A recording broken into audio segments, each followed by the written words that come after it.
நாம் இந்த பதிவில் பெயர்ச்சி அடையும் குரு பகவான் உங்கள் ராசிக்கு என்னென்ன சுப மற்றும் அசுப பலன்களை தரப்போகிறார், அதற்கான பரிகாரம் என்ன என்பதனை பற்றி விரிவாக காண்போம். உங்கள் வாழ்வில் வளமும் நலமும் செல்வ செழிப்பும் பெற எல்லாம் வல்ல இறைவனை உளமாற வேண்டி விரும்பி கேட்டுக்கொள்கிறேன். ஒருவரின் ஜாதகத்தில் எந்த கிரகம் உங்களுக்கு சாதக பலன் தருதோ இல்லையோ, ஆனால் குரு கிரகத்தின் நற்பலன்களை கொண்டவர்கள் சிறிது கஷ்டத்தை சந்தித்தாலும் வாழ்க்கையில் முன்னேறி விடுவார்கள். நவ கிரகங்களில் குரு பகவான் மங்கள கிரகமாக விளங்கி வருகிறார். ஜோதிட சாஸ்திரத்தில் குரு பகவானுக்கு தேவர்களின் குரு என்ற அந்தஸ்தும் வழங்கப்பட்டுள்ளது. இவர் நல்ல பலன்களை அளிக்கும் கிரகமாக கருதப்படுகிறார். திருமணம், மகிழ்ச்சி, குழந்தைகள், நல்ல அதிர்ஷ்டம், அறிவு, கல்வி, பேச்சாற்றல், மரியாதை, நல்ல ஒழுக்கம் ஆகியவற்றுக்கு இவர் காரணியாக உள்ளார். ஒருவரது ஜாதகத்தில் குரு பகவான் நல்ல இடத்தில் இருந்தால் அவர் வாழ்வில் மிகுந்த மகிழ்ச்சியையும் செழிப்பையும் பெறுகிறார். அவர் வெற்றியின் உச்சம் தொடுவதை யாராலும் தடுக்க முடியாது. குருவின் அருள் பெற்ற நபர்களுக்கு அறிவாற்றல் மேம்பட்டு சமூகத்தில் நல்ல கௌரவமும் பெற்றிருப்பார்கள். 12 ஆண்டுகளுக்கு பிறகு குரு பகவான் ரிஷப ராசியில் பிரவேசிக்க உள்ளார். ஜோதிடத்தில் முக்கிய கிரக பெயர்ச்சிகளில் ஒன்றாக கருதப்படுவது குரு பெயர்ச்சி. இந்த ஆண்டு குரு பெயர்ச்சி 2024 மே 1ஆம் தேதி நடக்க உள்ளது. குருவின் அமைப்பும் குருவின் பார்வையும் எப்படிப்பட்ட பலனை அள்ளித்தரும் என்பதை தெரிந்து கொள்வோம். கால சக்கரத்தில் தனுசு, மீன ராசிகளுக்கு அதிபதியான குரு பகவான் தற்போது மேச ராசியில் சஞ்சாரம் செய்து வருகின்றார். இவர் 2024ஆம் ஆண்டு மே மாதம் 1ஆம் தேதி நண்பகல் 12:59 மேச ராசியில் உள்ள கிருத்திகை 1ஆம் பாதத்தில் இருந்து ரிஷப ராசியில் உள்ள கிருத்திகை 2ஆம் பாதத்திற்கு பெயர்ச்சியாக உள்ளார். குரு பெயர்ச்சி பெறும் ஸ்தானத்தை விட குருவின் 5, 7, 9ஆம் பார்வை பெறக்கூடிய ராசிகள் மிகவும் சிறப்பான பலன்களை பெற்றிடும் என்பது ஜோதிட விதி. 2024ஆம் ஆண்டில் நடக்கும் குரு பெயர்ச்சியின் தாக்கம் அனைத்து ராசிகளிலும் இருக்கும். எனினும் சில ராசிகளுக்கு குருவின் இந்த மாற்றம் பலவித நற்பலன்களை அளித்தரும். இவர்கள் எடுத்த காரியங்கள் அனைத்திலும் வெற்றி பெறுவார்கள். நீண்ட நாட்களாக நடக்காமல் இருந்த பல விஷயங்கள் குரு பெயர்ச்சிக்கு பிறகு வெற்றிகரமாக நடந்து முடியும். இவர்களுக்கு அதிர்ஷ்டத்தின் ஆதரவு முழுமையாக இருக்கும். இந்த குரு பெயர்ச்சியானது ஒரு சில ராசிக்காரர்களின் வாழ்வை புரட்டி போட போகிறது. துரோகத்தால் பிரிந்த கணவன் மனைவி, சகோதர சகோதரி உறவு ஒன்று சேர போகிறது. நட்பு என்னும் நஞ்சால் உங்கள் உறவை பிரித்த துரோகியை இனம் கண்டு உண்மையான உறவு யார் என்பதனை அறிந்து கொள்வீர்கள். நஷ்டம் மட்டுமே பார்த்த வியாபாரிகள் திடீர் லாபத்தை அடைய உள்ளீர்கள். திடீர் லாட்டரி அடித்தது போல லாபம் இரட்டிப்பாகும். சனி பார்வையினால் ஏற்படும் காம சிந்தனைகள் இந்த குரு பெயர்ச்சியினால் சரியாகும். தகாத பெண் உறவை தவிர்த்து ஆன்மீக பயணத்தை தொடர்வீர்கள். சதி எதுவாக இருந்தாலும் அதை முறியடிப்பது சிவனின் விதியாகும். சிவனின் துணை இருந்தால் எதிரில் யமனே வந்தாலும் சமாளித்து வெற்றி அடையலாம். இனி உங்கள் ராசிக்கான பலன்கள் என்ன என்பதனையும் அதற்கான பரிகாரம் என்ன என்பதனையும் பார்ப்போம். சிம்ம ராசி அன்பர்களே, உங்கள் ராசிக்கு பாக்கியஸ்தானத்தில் பயணம் செய்யும் குரு பகவான் சித்திரை மாதம் முதல் 10ஆம் பாவமான தொழில் ஸ்தானம், கர்மஸ்தானம் என்ற இடத்திற்கு இடப்பெயர்ச்சி ஆகிறார். குரு கோசாரத்தில் 10ல் வந்தால் பதவி பறிபோகும் என்று சொல்வார்கள். சிம்ம ராசிக்காரர்களுக்கு அற்புதமான பதவி யோகத்தை, அதிகார யோகத்தை தரப்போகிறார். நல்ல வேலை வாய்ப்பு அமையும். வேலையில் இருப்பவர்களுக்கு ப்ரமோஷன் கிடைக்கும்.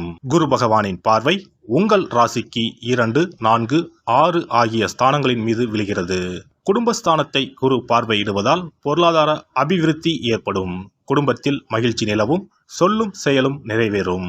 இதுவரை கொடுத்த வாக்குறுதிகளை நிறைவேற்றி விடலாம். பணம், பொன் பொருள் சேர்க்கை ஏற்படும். சண்டை போட்டு பிரிந்த தம்பதியினர் ஒன்று கூடுவார்கள். வரவேண்டிய பாக்கிகள் வசூலாகும். புதிய முயற்சிகள் கைகூடும்.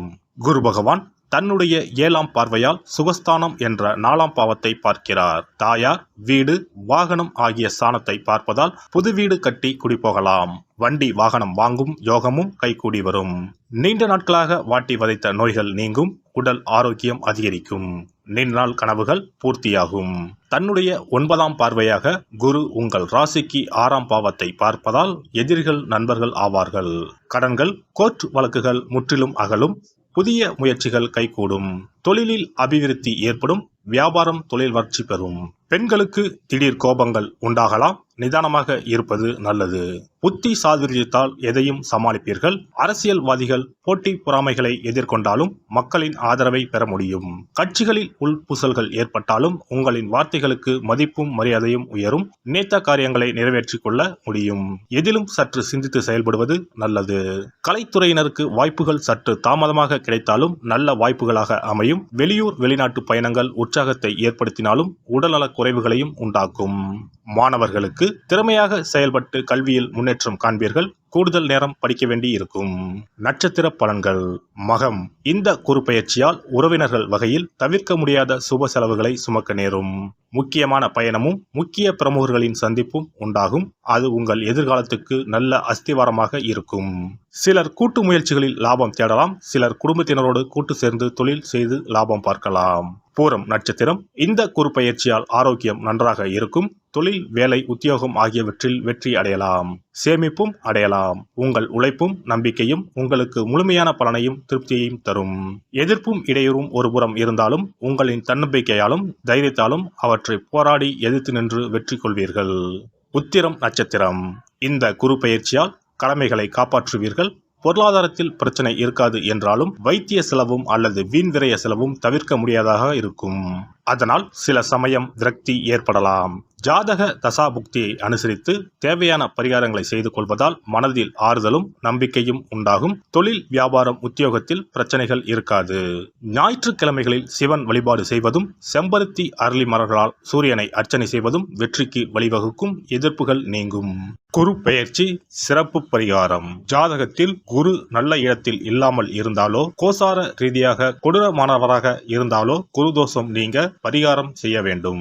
தீய பலன்கள் குறையவும் நல்ல பலன்கள் அளவுக்கு அதிகமாக நடைபெறவும் குரு பகவானுக்கு செய்யும் பரிகார முறைகள் உதவும்.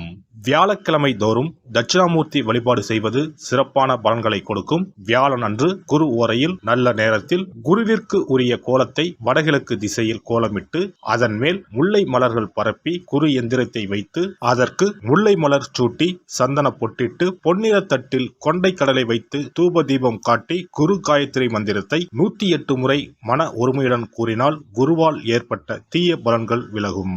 நல்ல பலன்கள் மேலும் மேலும் அதிகரிக்கும். வியாழக்கிழமை அன்று வீட்டில் நெய் தீபம் ஏற்றி வழிபடுதல். குருவுக்கு உரிய வஸ்திரம் தானியம் கொண்டு வழிபடுதல் நல்லது.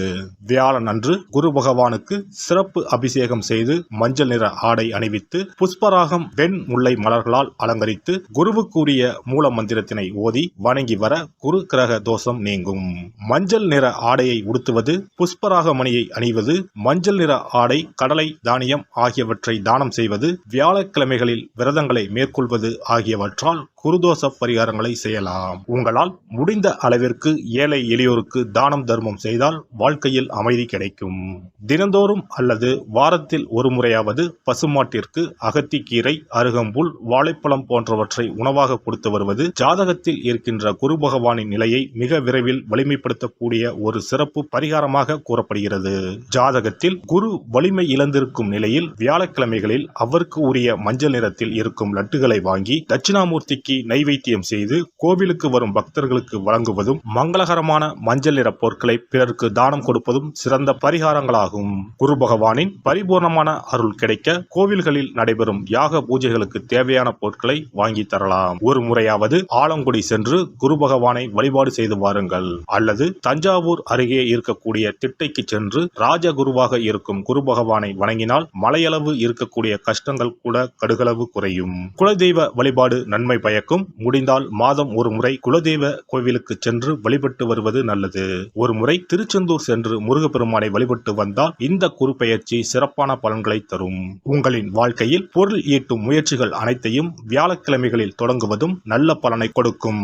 குறிப்பாக வியாழக்கிழமைகளில் வருகின்ற ஏகாதசி தினங்களில் நற்காரியங்களை தொடங்கினால் நன்மைகளை பெறலாம். வியாழக்கிழமைகளில் தங்கள் சக்திக்கு இயன்ற அளவில் அன்னதானம் செய்வது குரு பகவானின் நல்லருளை உங்களுக்கு பெற்றுத்தரும். அன்னதானம் செய்வதன் காரணமாக உங்கள் ஜாதகத்தில் இருக்கின்ற குரு கிரக தோஷங்கள் நீங்கி குரு கிரகத்தை பலப்படுத்தி உங்கள் வாழ்க்கையில் நீங்கள் விரும்பிய பலன்கள் தங்க தடையில்லாமல் கிடைக்கச் செய்யும். எல்லாம் வல்ல இறையருளால் நீங்களும் உங்கள் அன்பு குடும்பமும் உடல் நலம், நீளாயுள், நிறை செல்வம், உயர் புகழ், மெய்ஞானம் ஓங்கி வாழ்க வளமுடன். இந்த வீடியோ பதிவு உங்களுக்கு பிடித்திருந்தால் லைக் பண்ணுங்க, கமெண்ட் பண்ணுங்க, ஷேர் பண்ணுங்க, மறக்காம சப்ஸ்கிரைப் பண்ணுங்க, பக்கத்துல இருக்கிற பெல் பட்டனை கிளிக் பண்ணுங்க. நன்றி, வணக்கம். ஓம் நமச்சிவாய, சிவாய நம.